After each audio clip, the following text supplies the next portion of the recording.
മുഖ്യമന്ത്രിക്ക് വധഭീഷണിയെന്നും മുഖ്യമന്ത്രിയുടെ വീടായ cliff house തന്നെ ബോംബിട്ട് തകർക്കുമെന്നും ബാക്കി വെച്ചേക്കില്ലെന്നും പറഞ്ഞിട്ടുണ്ട്. ഇത് സത്യമല്ലെങ്കിൽ ഇതെന്തൊരു നാണക്കേടാണ് എന്നോർക്കണം. അല്ലെങ്കിൽ പോലീസ് അന്വേഷിച്ച് ഇതിൻ്റെ സത്യം കണ്ടെത്തുകയും വേണം. എന്തൊരു വെറുപ്പിക്കലാണ് ഷാജി ഇതൊക്കെയെന്ന് ജനങ്ങൾ കമൻ്റ് ഇട്ട് തുടങ്ങിയിട്ടുണ്ട്. എങ്ങോട്ടെങ്കിലും പോയി തന്നാൽ മതിയെന്ന് ജനങ്ങൾ പ്രാർത്ഥിക്കുമ്പോഴാണ് മുഖ്യമന്ത്രിയുടെ വീട്ടിൽ ബോംബ് വെക്കുന്നൊരു വാർത്ത പുറത്തു വന്നിരിക്കുന്നത്. ബോംബ് വെക്കാൻ പോയിട്ട് ഒന്ന് പ്രതിഷേധിക്കാൻ പോലും തോന്നാത്ത തരത്തിൽ സഹതാപമാണ് ഇപ്പോൾ മുഖ്യമന്ത്രിയോടും അദ്ദേഹത്തിൻ്റെ ഭരണത്തോടും കേരളത്തിന് വന്നിരിക്കുന്നൊരു മാനസിക അവസ്ഥ എന്ന് പറയുന്നത്. അതിനിടയിലാണ് ഈ ഭീഷണി എന്ന തരത്തിൽ ഒരു സന്ദേശം വന്നിരിക്കുന്നത്.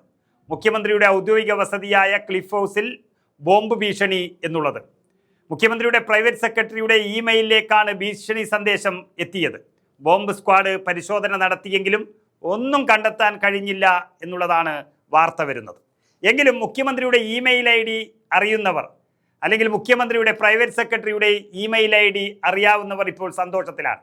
ഇതിനു പുറമെ സ്വകാര്യ ബാങ്കിൻ്റെ മാനേജർക്കും ബോംബ് ഭീഷണി സന്ദേശം കിട്ടിയിട്ടുണ്ട് എന്നാണ് പറയുന്നത്. അതും ഒരേ തരത്തിലാണോ എന്നുള്ളതും പരിശോധിക്കേണ്ടതാണ്. കഴിഞ്ഞ കുറേ നാളുകളായി നമുക്കറിയാം പലയിടങ്ങളിലും ഇത്തരത്തിൽ ഭീഷണി സന്ദേശങ്ങൾ എത്തുന്നുണ്ടെങ്കിലും ഉറവിടം കണ്ടെത്താൻ ഇതുവരെ കഴിഞ്ഞിട്ടില്ല. തമിഴ്നാട്ടിലെയും ശ്രീലങ്കയിലെയും രാഷ്ട്രീയ പ്രശ്നങ്ങളും തീവ്രവാദ കേസുകളും പരാമർശിച്ചുകൊണ്ടാണ് ഈ ബോംബ് ഭീഷണി സന്ദേശം അയച്ചിരിക്കുന്നത് എന്ന് പറയുമ്പോൾ കേരളവുമായി ഒരു ബന്ധവുമില്ലാത്ത കേസുകളിൽ കേരളത്തിലെ മുഖ്യമന്ത്രിയെ പെടുത്തിയിരിക്കുന്നു എന്നുള്ളതാണ് സത്യം. ശരിക്കും പറഞ്ഞാൽ അരിയാഹാരം കഴിക്കുന്ന ഒരാളും വിശ്വസിക്കാത്തൊരു കഥ. നമുക്കറിയാം കേരളത്തിൽ ഇന്ന് ജനങ്ങളുടെ മുന്നിൽ നിൽക്കാൻ കഴിയാത്ത രീതിയിൽ തകർന്നിരിക്കുന്ന ഒരു മുഖ്യമന്ത്രി. അദ്ദേഹത്തിന് ജനശ്രദ്ധ തിരിച്ചുവിടുക എന്നുള്ളത് മാത്രമാണ് ഏക പോംവഴി. കാരണം മുന്നിൽ തെരഞ്ഞെടുപ്പുകൾ നിൽക്കുകയാണ്. ഇപ്പോഴത്തെ മുഖ്യമന്ത്രിയെക്കുറിച്ച് ഒരു മിനിറ്റെങ്കിലും മലയാളികൾ ഓർത്തുപോയാൽ കെട്ടിവെച്ച പണം പോലും CPM സ്ഥാനാർത്ഥികൾക്ക് കിട്ടില്ല എന്ന് പറയുന്നവരുമുണ്ട്. അപ്പോൾ ഈ വോട്ട് ചെയ്യാൻ വേണ്ടി ബൂത്തിലേക്ക് എത്തുന്ന ഈ നേരത്ത് ജനങ്ങളുടെ മനസ്സിനെ ഒന്ന് മാറ്റിവിടാനുള്ള ക്യാപ്സൂളുകളും കള്ളപ്പണികളും എല്ലാം ഒപ്പിക്കുന്ന തിരക്കിലാണ് PR സംഘം. പക്ഷെ ഒന്നും അവിടെ നിലനിൽക്കുന്നില്ല. മോഷ്ടാക്കളും തട്ടിപ്പുകാരും ആരാണെന്ന് ജനങ്ങൾക്ക് മനസ്സിലായ സ്ഥിതിക്ക് ഇനി അത്ര പെട്ടെന്ന് ഇതൊന്നും ഏശാനും പോകുന്നില്ല. എന്നിട്ടും പണം വാങ്ങി ജോലി ഏറ്റെടുത്ത PR ടീമുകൾ പല കോപ്രായങ്ങളും കാട്ടുകയും ചെയ്യുന്നു. രാഹുൽ മാങ്കൂട്ടം വിഷയം കുത്തിപ്പൊക്കി നിറക്കുകയാണ് മലയാളികളുടെ മനസ്സിലേക്ക്.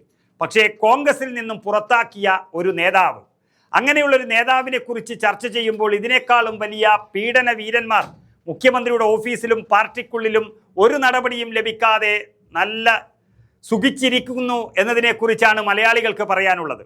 അങ്ങനെ ശബരിമലയിലെ മോഷണവും PM ശ്രീ പദ്ധതിയും ED നോട്ടീസും തട്ടിപ്പും വെട്ടിപ്പും അടക്കം 100 കണക്കിന് കേസുകൾ വന്നു നിൽക്കുമ്പോൾ ഒരു മാങ്കൂട്ടത്തെ വെച്ച് മറക്കാൻ കഴിയില്ല എന്നുറപ്പായതോടെയാണ് ക്ലിഫ് ഹൗസിലും ഒരു ബോംബ് വെച്ചത് എന്ന് സംശയിക്കുന്നവരെയും കുറ്റം പറയാനാവില്ല.